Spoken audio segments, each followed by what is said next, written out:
Good morning, good afternoon, good evening, whenever and wherever you are watching. Let's get into 90 Day Fiance Season 9, Episode 14, Temperature Check. Let me get myself queued up. While I'm doing it, how is everyone doing on this rainy, where I am at, Tuesday afternoon?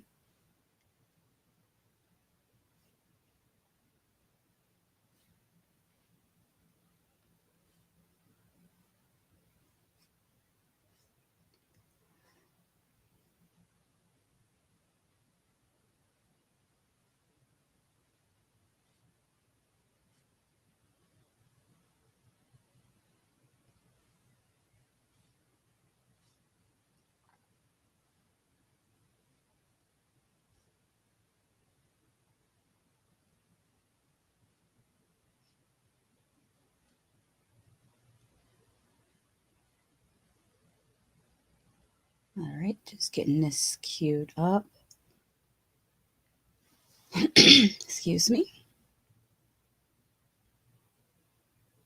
There we go. We're going to start with Emily and Kobe. But first, let me check out the comments. Tony says, "Hey, Lady Shasha, miss your beautiful smile. Hopefully, I'll be back on camera next week. Today, I just wasn't feeling it because I was up so late. Had to do a airport run and then go all the way out to the tourist side of town. I didn't make it home until almost 3:45 in the morning. So, can you not hear me? Testing, testing, testing. Okay, there we go. I got nervous there because I can see the little indicator moving when I talk, so I wasn't sure what to do. Let's put those up, and then we'll get into Kobe and Emily.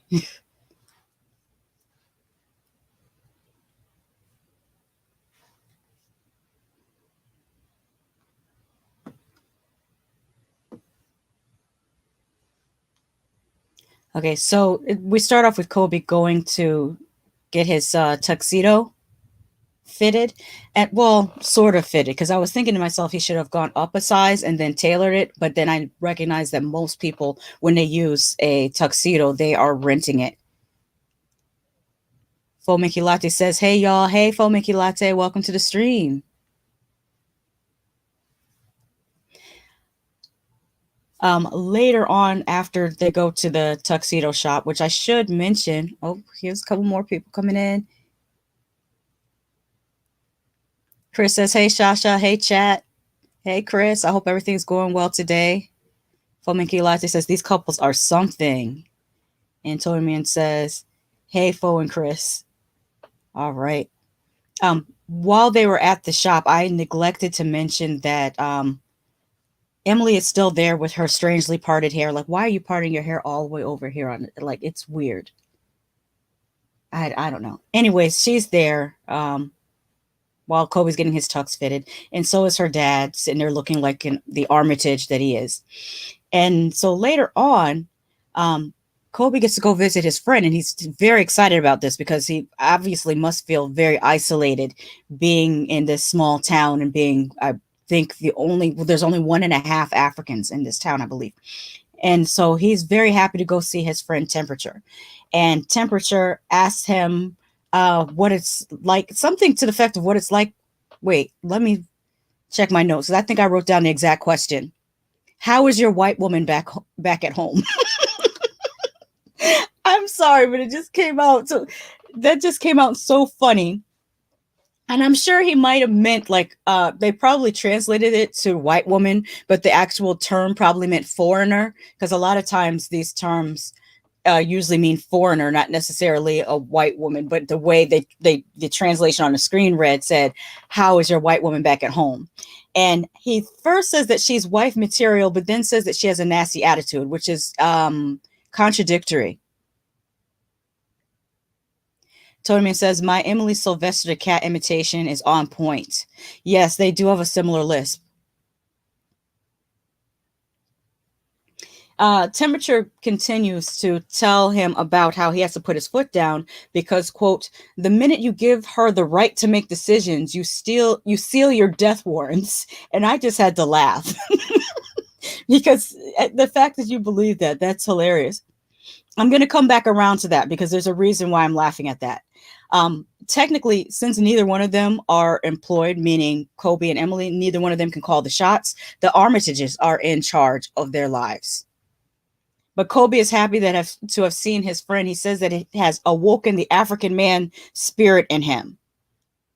And speaking of the Armitages, they all decide to go out to dinner with Kobe's friend Temperature. So this is them going to this family eatery, I guess. Fomiki Latte says Temperature was talking crazy. Yeah, we're gonna. It gets worse at the dinner table. So he comes in, they're saying nice to meet him, and I love the outfit. I like the colors and his necklace and everything. Very, very nice. And even the baby daps him up.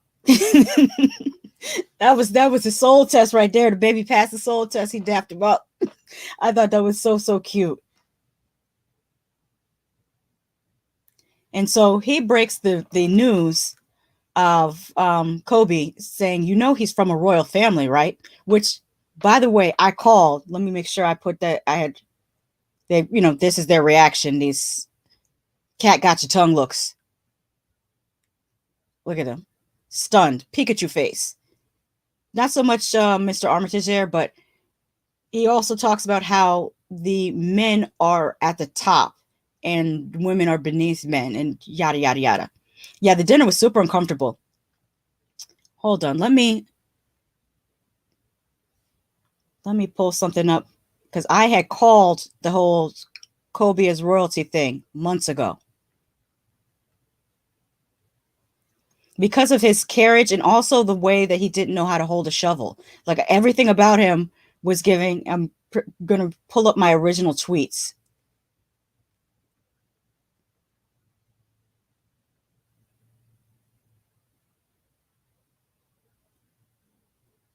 Here it is.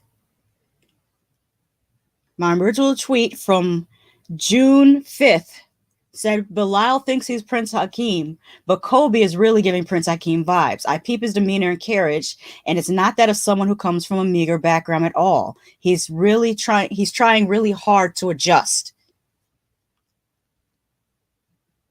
And then later, oh, actually, I should have played that because it actually is a GIF there.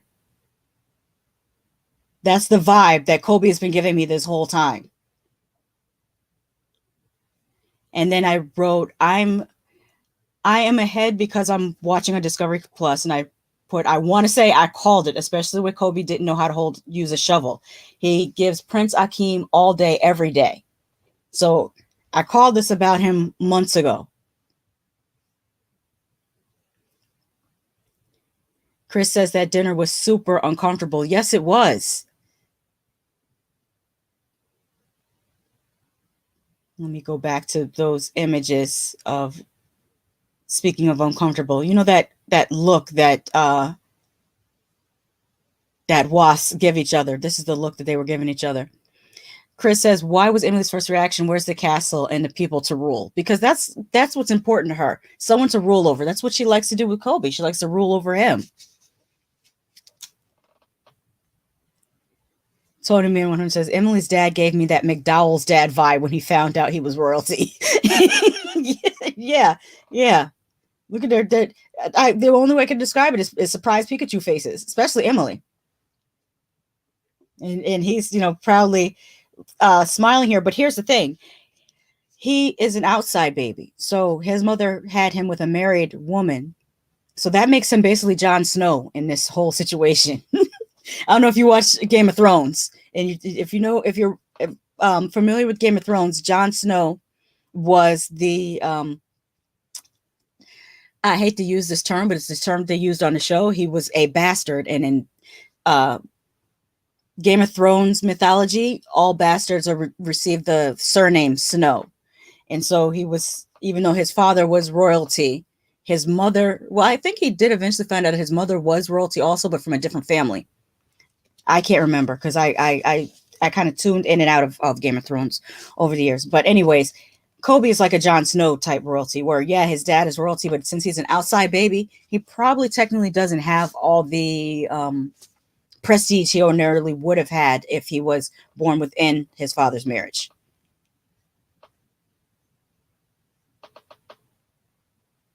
I forgot to put the picture back up.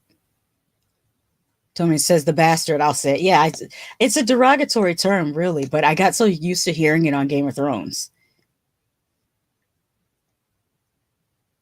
So, anyways, back to what he was saying about men being at the top. This always cracks me up when people on this show say that, because I wrote down the other men who have said this. Michael has said this. Jihoon has said this. Binyam has said this. And Sumit has said this. However, in watching the show, Michael had to answer to his mother. Jihoon had to answer to his mother. Binyan has to answer to his older sisters. Sumit has to answer to his mother. You remember his scene? "You're killing me." All of these things. Oh, there was another one. Homeboy that was dating the $800 wig girl. Brittany. What was his name? He had to answer to his mother too, cursing him out in her hijab. All these societies, and she was yelling at Brittany about how the men are in charge, but yet in all these situations, I'm only seeing the mothers actually being in charge in all of these different societies. And if we count them all, we got Michael from Nigeria, Jihoon from South Korea, Binyam from Ethiopia, Sumit from India, and was homeboy from Tunisia or Qatar that was dating old girl with the $800 wig. I cannot remember his name, but all these different societies, they all come on the show and say, "Oh, the men run our society." Cut to their mom running everything in their lives, including their fathers have nothing to say. I don't know their fathers' voices. We never saw Michael's father. Jihoon's mother told his father to go sit down and shut up, and he did. Binyam's parents are deceased, but we still didn't see any uncles, or none of his older brothers didn't see. He's the youngest. Remember, Benjamin's the youngest. We didn't see his older brother stepping in. We saw his older sister stepping in. Same thing with Sumit. Sumit's father was present, but he barely said anything. It was all his mother. So all these different societies keep perpetuating this thing that men are running things, but I'm not seeing it. I'm seeing the women running things. That's into my rant on that. Chris says she's itching to send him to the wall too. Yep. Oh, hold on. Let me hit my do not disturb. I'm getting mad notifications. Okay, let's stop that.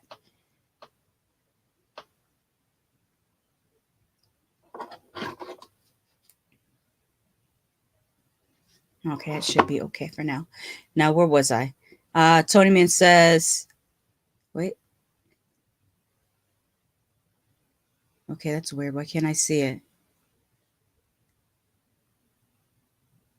Did you delete it, Tony Man? Did something? Yeah, there was a comment. I can put it up on the screen. Hold on. Let me increase the size and maybe I can read it off here. Nah, Chris. Now she knows he's royalty. She's wanting to keep sending him the sugar walls. Oh. Tony Man says no. Yazan. Yes, thank you, Yazan. And I learned a word because he was yelling at her. They were arguing in the car and he kept on saying, Halik, Halik, Halik. And the translation was like, be quiet. So I learned a Arabic word. Who says you can't learn something from the Learning Channel anymore? All right. Who was next? Patrick, Thais, and John. Patrick is asking Thais again about calling her father, and she finally gives in to this. And they get on the phone with her father. He's asking about the weather, starting off with small talk, which is smart. Then she tells him that they're getting married this month, which I don't think was the best way to do it. I think Patrick should have talked directly to her father. Patrick should have told her father that he loved her and that he wanted to be with her, and then talk to him man to man about getting married. Because him just sitting there, if the father already doesn't trust you, then I think it's more important for you to develop a relationship with the father. And I think that's Patrick's problem. He needed to develop a relationship with Thais's father rather than hiding from him. You got all these big muscles, but you're still see, Gen X and me coming out again. I wanted to call him a pussy inside, but that's disrespectful. How do I make that not as extreme? I'll just skip it. Anyways, when they tell her father this, Patrick steps away and allows her to speak directly to her father, just the two of them. And this is where we learned that she ain't really about being with Patrick. No way. She just, mind you, I'm not the type of person that says, oh, they just want a green card. I'm never that type of person. I don't like when people do that. But in her case, I kind of feel like she just wants a green card because she literally says, so for me, it's better to get married now because I marry him and get my green card. Like literally. And if she doesn't want to, I don't have to see him again. You understand? This is what she's telling her father. And he's like, how do you have the audacity?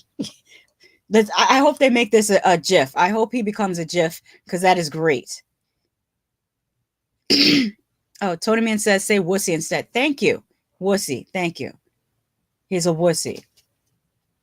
I think I had, hold on, let me see. I think I had the exact moment when she told her dad. Do I have it saved here? Hold on. I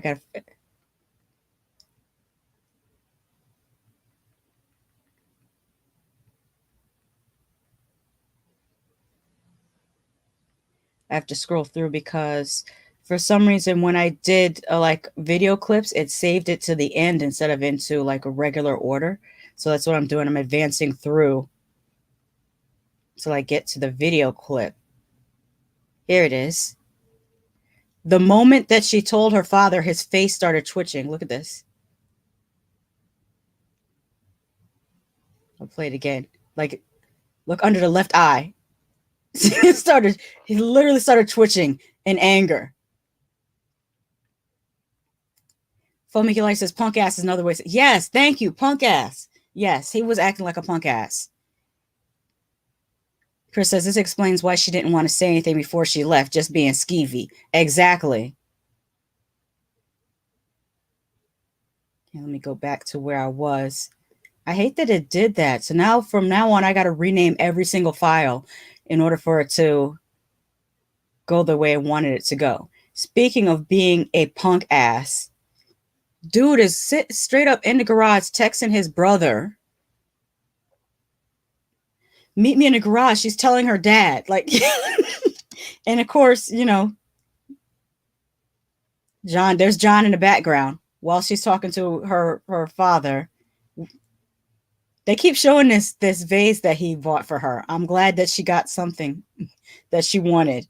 But you see John in the background going out to the garage. And John is there for moral support. And they talk about what's going on, and I'm trying to figure out what is this brown thing in the background. Like I see the weight, like this pole right here goes to his weightlifting kit. You got a couple spare tires up there. That's good. It's always good to have those. I don't know why the refrigerator is turned in this direction instead of up against the wall. Okay. But what is this? It almost looks like a shower stall, but it looks like it might, I don't know what that is. Or maybe it's a closet. I don't know what that is that's there. Oh, maybe it's a sauna. Ah, that's probably what it is. It's probably a personal sauna. Why would he turn it that way though? Like everything in his garage is turned in weird directions. Anyways, let me look at my notes to see if I skipped anything.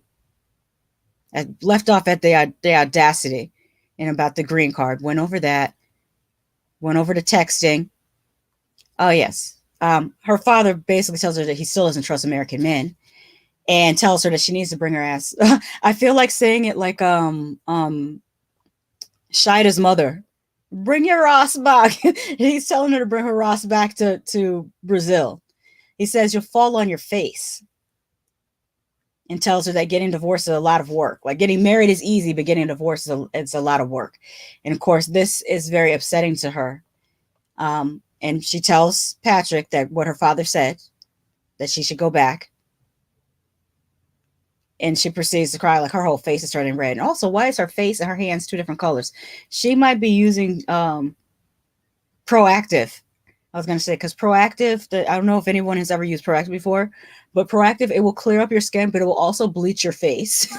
And it'll bleach your towels and your pillowcases and anything else you get it on. So I wonder if that's what she's using for skincare on her face. Because that happened to me and I had to stop using Proactive, or else I would just be walking around with my hands not matching my face. Tony says, does his brother live there? Why not just go in his brother's room? Yes, his brother lives there. His brother has his room upstairs, and there's also like a secondary lounge. Like they made like you know how usually in a house you might have a living room and a family room? The living room in this house, Thais and Patrick use, and then what would be the family room is like John's man cave. So yeah, they share a house. Looks like a desk on its side. A desk, you mean? Chris says it's weird how he avoids conflict and his brother comes in with all this. Yeah, they are polar opposites. John definitely goes right towards the conflict. Like here's how it would go if it was John in place of Patrick, he would call him up and say, "Hey, I want to marry your daughter." I can picture John. I love her. I want to be with her. I want to marry your daughter. That would be John. It wouldn't be hiding in the garage telling her to tell her dad. No, John would be very direct, I believe.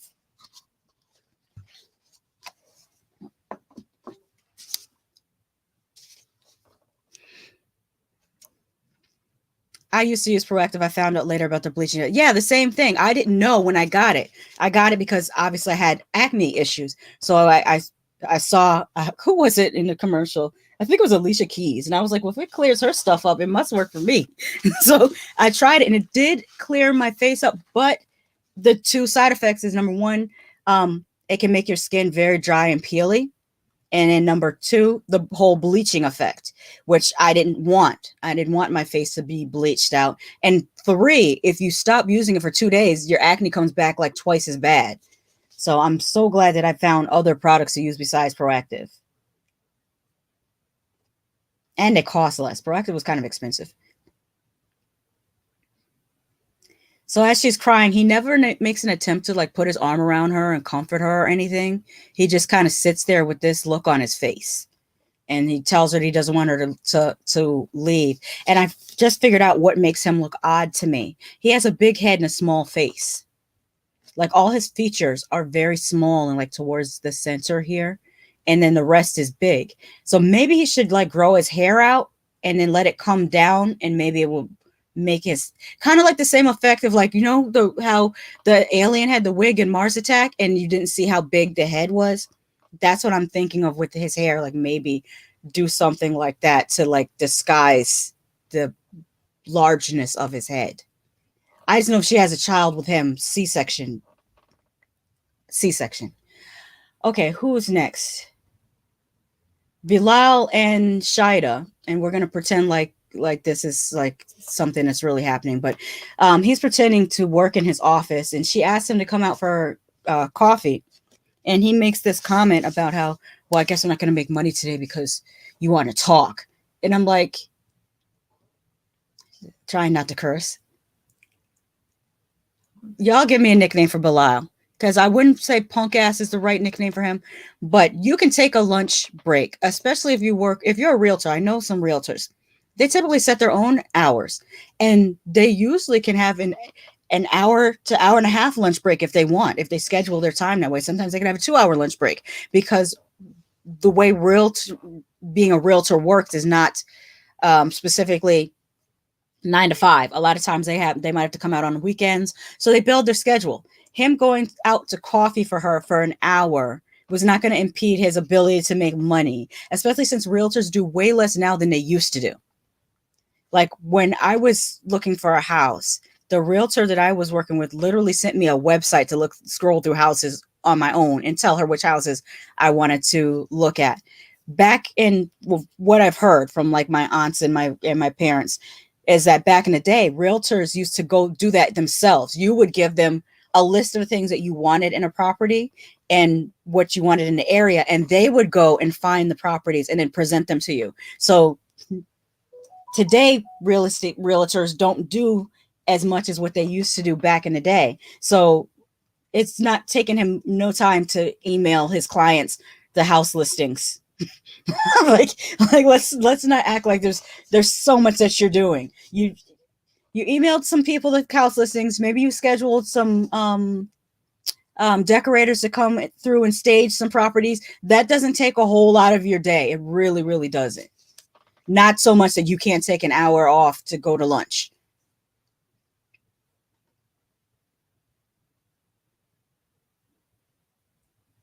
Chris says too much head for his face. Yes. Tony says, boo owl, booty owl, lazy selfish fuck. I don't know. Bilal is Captain Gasbag to me. Oh, I like that one too. So it's Captain Gasbag, the selfish fuck. That's, I feel so bad saying these things, but I should get over it. I always am like nervous to say things because I'm not the type of person that wants to hurt anyone's feelings, but with him I'm kind of like fuck his feelings. My realtor was like that too. Occasionally I'll send her something I wanted to see. Yeah. Like they used to actually do more footwork themselves than what they do now, apparently.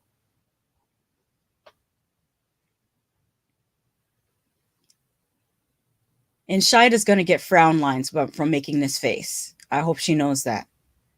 But she goes out to the coffee shop, and shout out to people who can actually work in a coffee shop. I was watching this person back here working on the computer, and I'm just like, how can, I mean, as a person with ADHD, I can't do that. Like my attention would be broken every time someone comes to the door. It's going to break my concentration. So I can never work in a public space like this and get anything done. So it's always fascinating to see people who can. And I once saw a tweet that said, well, actually, I'm borrowing this story. I'm reiterating a story. I didn't see this tweet. Somebody else saw this tweet, but I'm reiterating the story because it's funny. The person said, I saw this tweet that said your screenplay sucks. And then they wrote, you know how I know? Because I watched you write it in Starbucks. That is kind of funny. So anyway, she's saying that she had the prenuptial agreement looked over by a friend of hers who is a lawyer in Trinidad, and the lawyer is like, this doesn't benefit you in any way, so you need to add your own demands into the prenuptial agreement. Now here's where the conversation went left. Bilal was kind of expecting her to sign a prenuptial agreement that grants him the ability to retain all of his assets, but at the same time gain her assets, which is not, it's not right. But at the same time, like, I was on her side with like, how are you going to own her yoga studio that she built? Until she said she wanted him to rebuild it in the United States and finance it. And so then he's saying, well, if I do that, then it's mine. Here's where you guys can compromise. And this is what the problem I have with people who, like, there's a thing that goes around recently with a lot of people saying that college is a scam. The price of college is a scam. Education, getting an education is not a scam, but the price that they charge in America for an education is a scam. College should cost, like a private college should cost no more than $2,000 a semester. A public college, if you're going to, if it's like community college, should be free. And a public college should only be like $800 a semester. Like, period. That's it.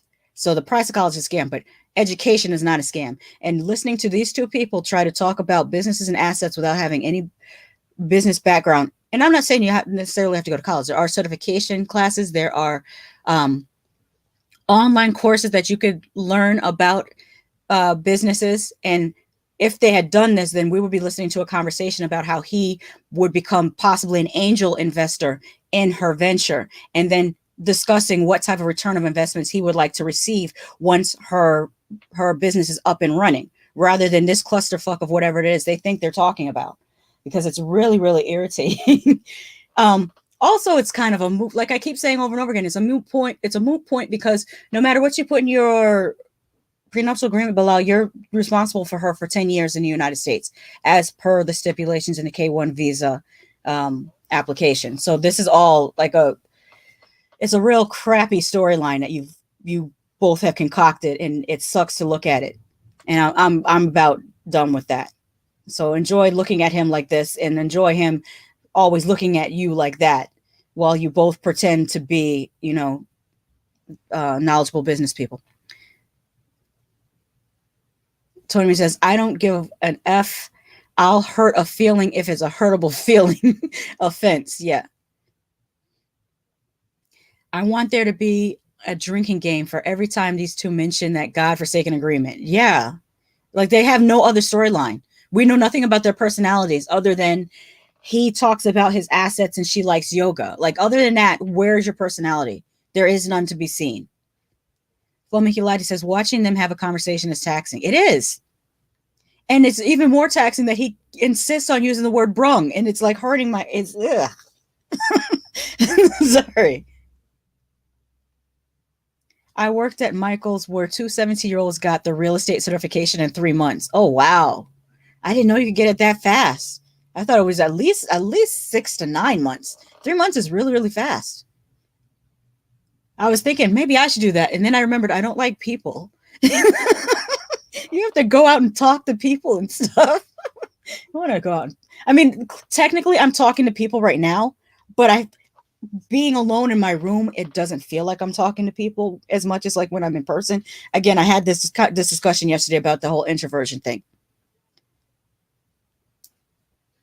All right, let's move on from this non-entity of a story. So, question for the chat. Do you think these two will show up for the tell-all? Because I don't know whether I mentioned it before, but forgive me if I'm repeating myself. It seems that we have a problem with some of the Black castmates showing up to the tell-all. Because we saw the first thing that started with, what was it? Tariq and Dean were being iffy. Tariq did show up one time, but then he was on several other seasons. And there was like a thing where Tariq wasn't going to come if Dean was there, and Dean wasn't going to come if Tariq was there. And then who else didn't show up? Brittany, she didn't show up. I feel like there's someone I'm forgetting that didn't show up. Shout out to Caesar. He showed up. He showed up, and he he took his L for being at that hotel in Mexico. Shout out to Caesar. I hope he's doing well. I'm not sure. Oh, I can't remember the lady's name. The one that was being catfished by Williams. She didn't come in person, but I think she did come like via Skype. But my point is, there's been a thing of people not showing up to the tell-all, and I'm wondering if these two will show up to the tell-all to take their L or not. Tony says there are agents that show multiple $1 million houses on YouTube, and I love it. Oh yeah, I remember watching that one with that house that's like as big as a mall that no one can buy. It's still sitting there, and the builder is in debt because he built that huge monstrosity. I say turn it into a resort. All right, what's next? Eve and Mohammed. And we're going to get into a couple things with them as well. Let me take my sip of coffee.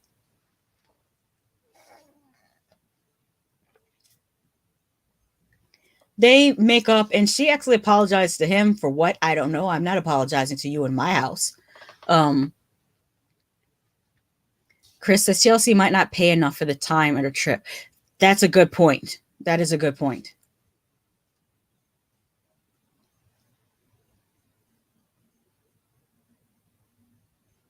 Later, Eve goes, well, at her job, she's with her friend Tatiana, and they're doing a cupping session.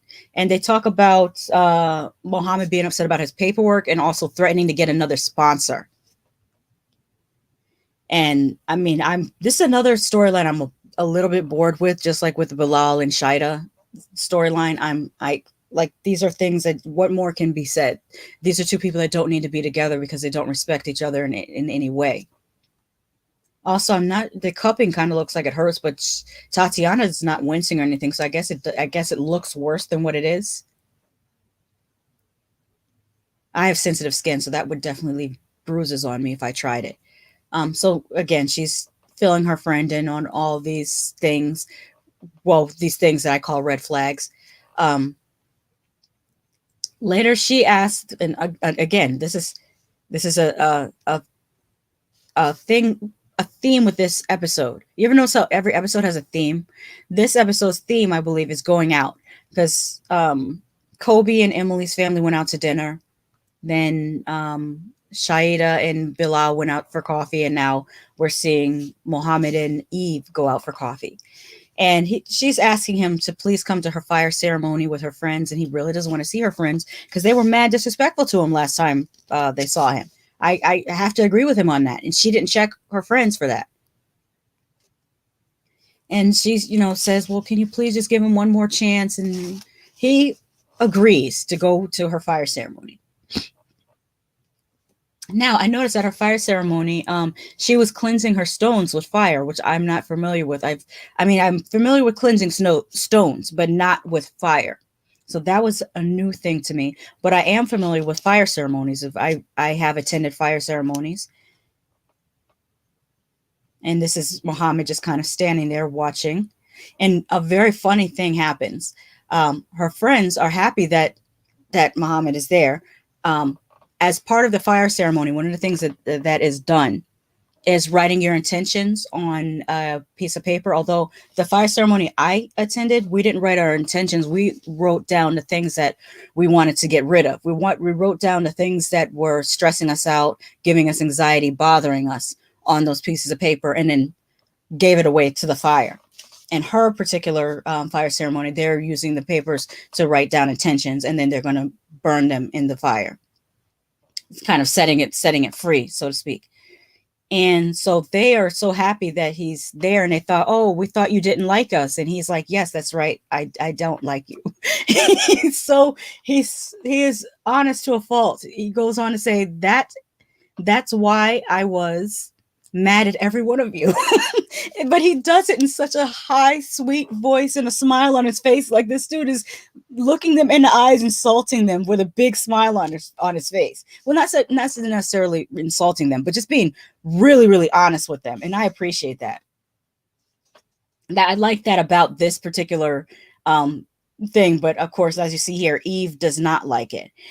And something as a byproduct of this, I got to pull up another tweet that I did because I was getting so irritated on Sunday night. A lot of people were using this show as an excuse to be ignorant. So let me bring up that tweet. Here it is. So I wrote, let's see. I see some people straight up using the show as an excuse to be xenophobic and straight up ignorant about Eastern, African, and indigenous spirituality. You can roast people on their actions without being ignorant. Do better. Because a lot of people were saying really, really negative things about the fire ceremony, calling it witchcraft. And it really bothered me because, as I've mentioned multiple times on this channel, that I refer to myself as Black. I am a Black person, but I am also indigenous. And I grew up going to these ceremonies, going to powwow, doing indigenous things. And I don't like when people see indigenous spirituality as lesser than. that kind of pissed me off, and I didn't like how people were going at that, because I could turn around and say, well, you going into a church and taking a wafer in your mouth and calling it the body of Christ, and drinking wine and calling it the blood of Christ, as weird too. Like, we can all do this, but I don't think that's healthy. I'm just saying, respect people's religions. And I also was seeing, even though I was saying myself that the way on Love in Paradise, the way that Danielle is presenting Ifa, I don't think she's the best representative. But I didn't say anything negative about the Ifa spirituality or Yoruba spirituality. These are spiritualities that are older. They predate Christianity. That's all I'm going to say on that. I don't want to turn this into a whole like rant channel, but that just ticks me off. And that's part of the reason why I don't talk about my indigenousness much, because I don't want to hear the ignorant feedback or comments, because there's so many people that are ignorant about it. So I typically don't even bring it up. Tony Man says, I feel there's a fine line between being honest and being straight up asshole. Yeah. Well, in his case, when we're talking about Muhammad, I think because of the way they talked to him and they treated him, and the insensitive questions they asked him, I think he had a right to have a little bit of get back at them. Just a little bit, just so they know, don't play with me. Because I think if he didn't say anything, that they would continue to be disrespectful towards him. And I know part of that is just their own xenophobia, because they don't understand him as a Muslim man. So both parties are at fault. But I'm just saying that part of that is them not understanding him as a Muslim man, and another part of that is them being at a different stage of life. These are women that, they might be Eve's age, they might be older than Eve. So we're looking at people here that are 48 to 50 years old talking down to a person that's in their 20s. And he might take offense to it that way as well. So I think he had a right to stand up for himself. Phil Mickey Lodge says, Christianity has a lot of witchcraft overtones. I'm Baptist, by the way. I've been to Baptist church before. It's a lot of fun. But they also passed the collection plate around like 8 times. That needs to stop. Okay, who's next? I took this screenshot to show Binyam, and this is supposed to be where Binyam and Ariel is going to have their wedding ceremony. And it looks like they have tried to combine both her Jewish religion and also his Christian religion. And they actually put her grandmother's veils on there. And then also on top of her grandmother's veils, his this cloth that he has that's come from Ethiopia. I thought that was really nice. That's a real show of them merging their cultures. As annoying as Ariella is and spoiled, she does respect Binyam's culture for the most part. The only thing that they got into was the whole, I think it was an argument about circumcision or not. Yeah, I think they had argued about circumcision. But other than that, as far as like his culture in a non-religious context, she seems to try to incorporate that into her son's life. You often see the baby wearing Ethiopian clothes. You saw that the family tried to celebrate Ethiopian New Year, even though they kind of derailed it by constantly talking about where the hell Leandro was from. I forgot where he was from, but like instead of the conversation being more about where Benjamin is from, they kind of were focusing too much on Leandro. But either way, the family seems to be open to other cultures, which is good. Mickey Life says they be making bang. Oh, yes, they do. There is a, before I continue, there is a black township that is close to, well, I believe it's in Orange County, Florida. It's the oldest black township in America, and it's called Eatonville. And it's a little bit run down looking. Well, not a little bit. It's a lot of bit run down looking. But it has 2 brand new mega churches, state of the art mega churches. But they had to close their high school for it not being up to code. So there's a problem when you let the misrepresentation of a religion make you believe so hard in putting all your money into that your whole community falls into the gutter. Your schools are closing, but your church is brand new. Like that's real wrong. Anyways, let me get back into Binyam and Ari. This camera starts with Binyam's foot on the foot pedal of a sewing machine, and then it pans up and we see that he is sewing very neatly, by I must say myself. It says that still me and Ari, we still fighting. And then he says a term in air, I can't say it, Amharic. Uh, and I believe Amharic might be one of the oldest languages in the world, if I'm not mistaken. That's amazing. If he speaks Amharic, if I'm not mistaken, correct me if I'm wrong, I believe that's one of the oldest languages in the world. But he wants things to work out. And I don't know, it warms my heart to see him fixing his child's pants. And he has a little baby tried on. This baby is over here picking out bow ties. And I'm looking at this baby going, is this baby the same age as Emily and Kobe's baby? Because I haven't seen him on a boob yet. Like, I think he's been weaned a long time ago. I would love to see them play together. That would be great. I hope they have like a little children's room for like at the reunion where these babies can meet and play with each other. That would be so cute to see. Toby says, yes, Eatonville is in Orange County. And it's also the home to the Zora Neale Hurston Museum, which should look better than the church, but it doesn't. So, and the inside looks gorgeous, but on the outside, you would pass by it and not even think it's a museum. So they talk about their issues once again, and we're like over it because this is what the fourth season they've been on. Like, get married already. We're tired. But this is the cutest thing: is when little Avi is grabbing the back of Binion's head, and then he walks over and grabs the back of his mother's head and makes them kiss. It was so adorable. And so they decide they're going to stay together and get married. Next up, we see, let me check my notes, make sure I didn't forget anything I want to say. No, that's it. I only wrote like 3 sentences of notes. So on to Guillermo and Kara.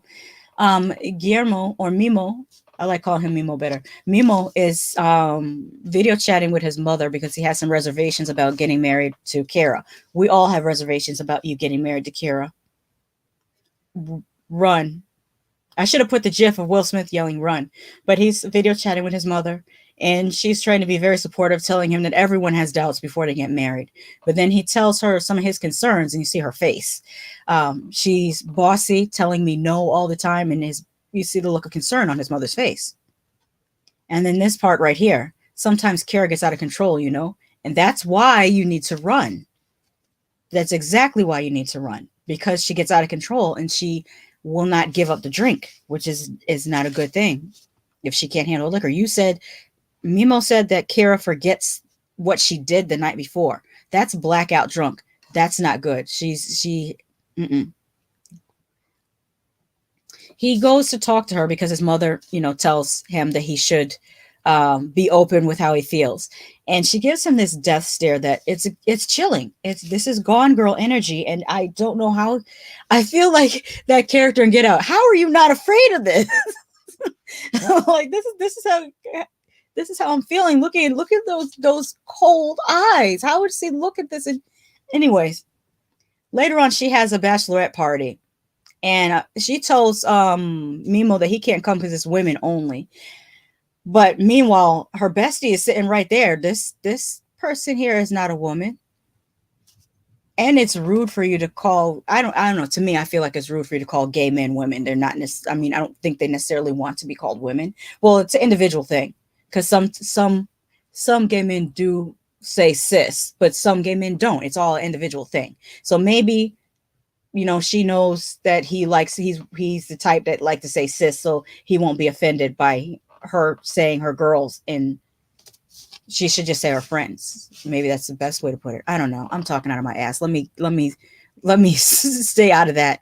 Chris says Kara has the advantage because he has no access to friends and family in real life. Yeah. And no community, because wherever she lives, it doesn't seem like there is a Latino community at all. Although she went just a little bit over, because I don't recall where in Virginia she's at, but if she took him to Virginia Beach, it's a more diverse place, and he would probably feel a little bit more comfortable there. Oh, I just noticed the spread. This is a nice cheese spread. I like a good cheese spread. Anyways, Kara is making jokes about how controlling she is, and she thinks that this is funny. And she's not noticing that everyone there is either looking uncomfortable or giving her a side eye.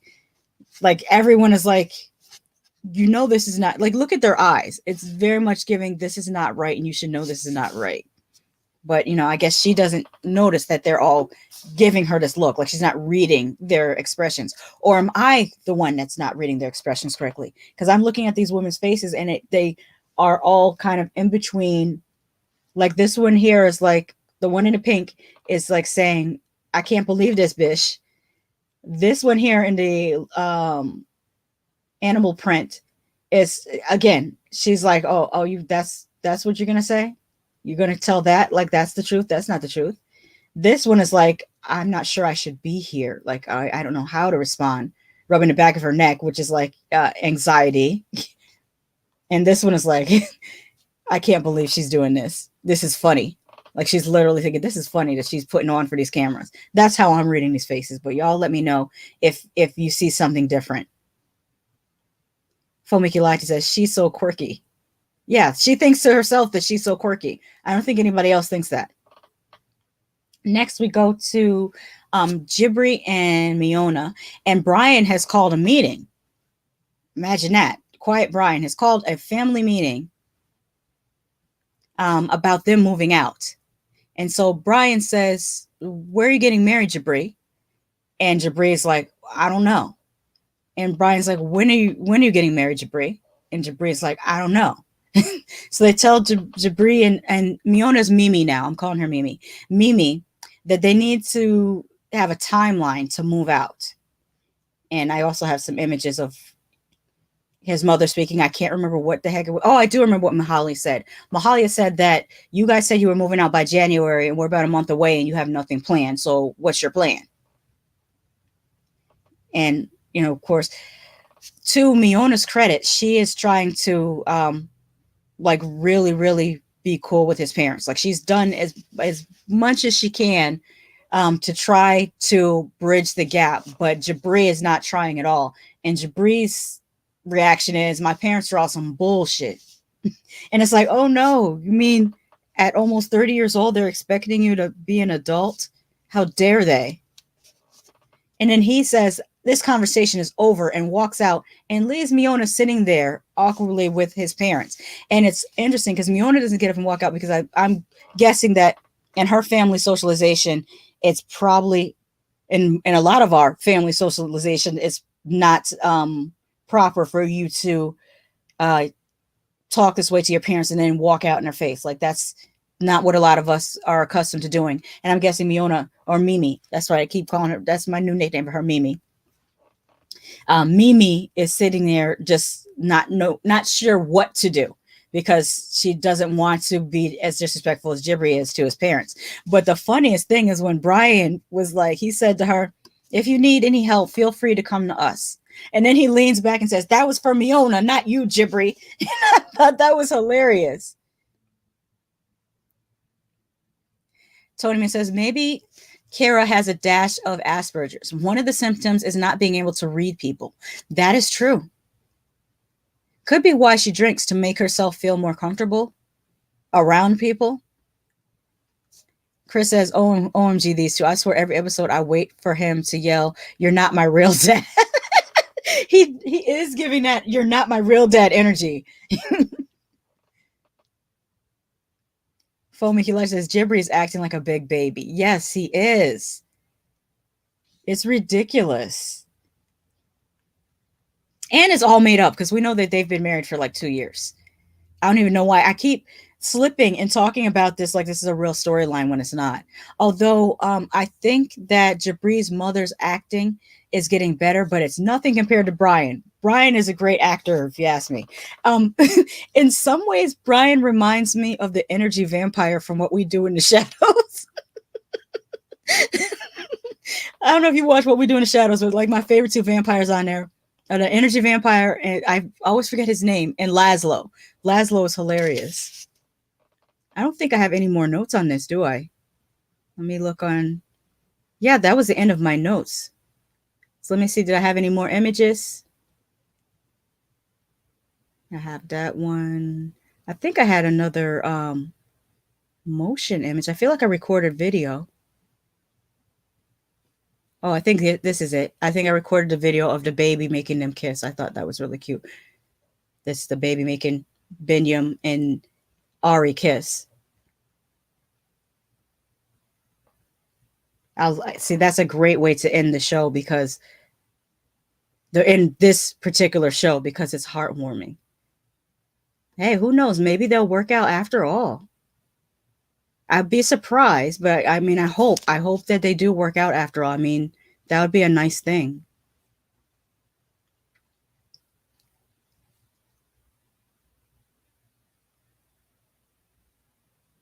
So, what did y'all think? And also, I should mention to the people that are watching on the playback, leave a comment so I know what you think too. Even though you catch the show after I've live streamed, I still respond to the comments. So if you have something to say, write it in the comments and I will respond to you. Also, don't forget to like this video. That helps for the algorithm. And Tony Man says, Mimi also didn't want to be the needy chick running after her man because he's angry. Yes, good point. Tony Man says the doll is my favorite from the show. Oh yeah, the doll from What We Do in the Shadows. Colin Robinson, thank you. Is the energy vampire? Yes, Colin Robinson.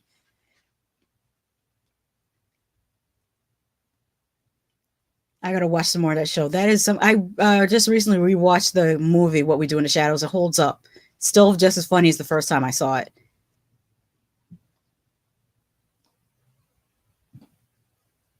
All right, let me get out of here.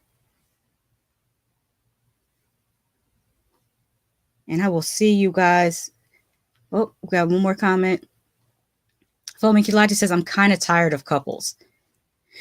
Yeah, these couples, like, they're stretching the show too long. I feel like it should only be 12 episodes and then get right to the tell all, because now we're going over things over and over again and it's really boring. Like someone earlier in the thread said, if I hear them talk about this damn prenup one more time, I don't care. You're responsible for her for 10 years. You also don't have a lot of money. So, like, shut up.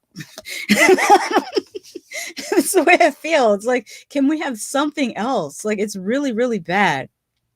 Tony Man says you're supposed to say smash that like button. Oh, that's so 2012 YouTube. What am I going to do? The cinnamon challenge too? All right, let me get out of here.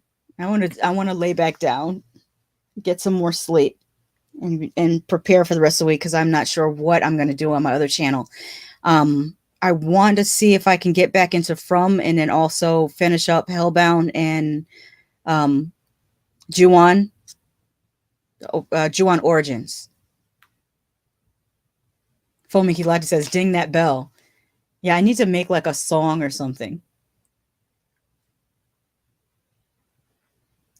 Anyways, let me get out of here. Thank you all in the chat. I always have fun talking to y'all. We have a good time talking about this show. And I will see you next week. And I think the week after that will be when 90 Day UK starts. So I'm going to have to like do a third show. Oh, before I go, I should ask, when should I do the third show? If I did it on Tuesday, but later, like at 7 p.m., would y'all still be able to come through?